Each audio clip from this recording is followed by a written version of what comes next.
vous nous rejoignez, merci d'être fidèle à votre télématin du samedi. Bonjour Damien, bonjour Béatrice, bonjour Laurence. Alors, je ne sais pas si vous savez tous les deux, Béatrice et Damien, que dans votre salle de bain, vous avez peut-être des produits cosmétiques issus de l'industrie du cosmétique, mais coréenne. Eh oui. Ah, peut-être. Ah oui, ils sont partout. Source Ça fait longtemps qu'elle nous prévient, Laurence. Ouais, c'est vrai, ils arrivent. Source d'inspiration absolument incroyable. K-Beauty.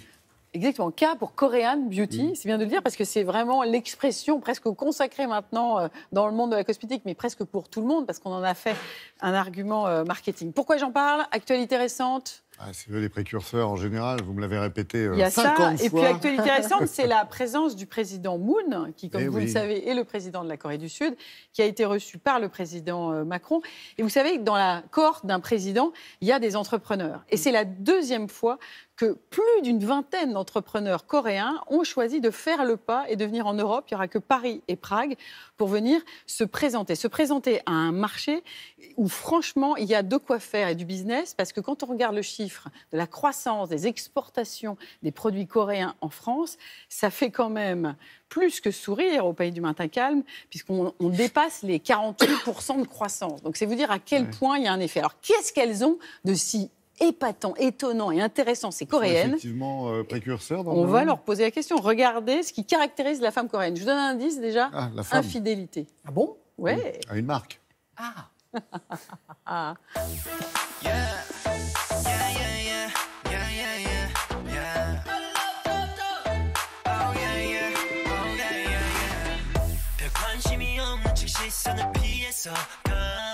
La femme coréenne, en fait, ce qu'elle veut, c'est toujours surprendre, en fait. En fait, pour surprendre, on a toujours besoin des nouveautés, des innovations.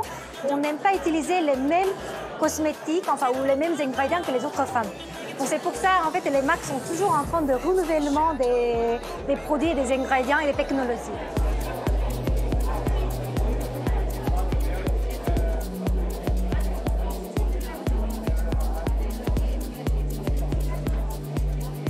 Comme K-Beauty est une grande tendance en France et dans toute l'Europe, donc ce salon, en fait, on l'organise pour faire mieux connaître, mais surtout pour faire rencontrer en personne les acheteurs français et européens avec les sociétés coréennes. Ça sert justement à la fidélisation, en fait, de ce phénomène et à la fidélisation de la clientèle française.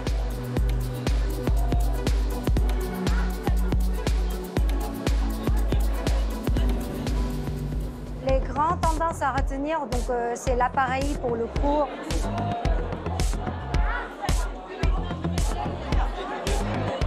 C'est les appareils qu'on utilise soi sans passer par les médecins, sans passer par les cliniques. Donc ça, c'est vraiment une révolution qui est en train d'arriver aussi en Corée. Même ma mère, elle a ça à la maison. Il y a aussi le côté personnalisation, c'est-à-dire les ampes, les sérums. Il y a aussi les mots, les packaging très marrants. Donc non pas seulement le design et le côté visuel.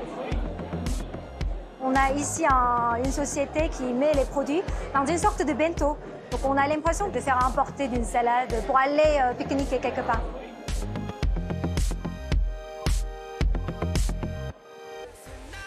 Les masques, ça marche très très bien. Avant, c'était les masques que pour le visage. Mais maintenant, on a les masques pour les pieds, on a les masques pour les mains, on a les masques pour les cernes. Et ça marche très très bien. Fantastic, baby. Objectivement, on pense que c'est le pays qui change le plus souvent des technologies, des produits, des innovations. Parce que dès qu'on arrête, c'est fini pour la marque. Une marque qui ne se renouvelle pas constamment en Corée, c'est considéré comme une marque morte.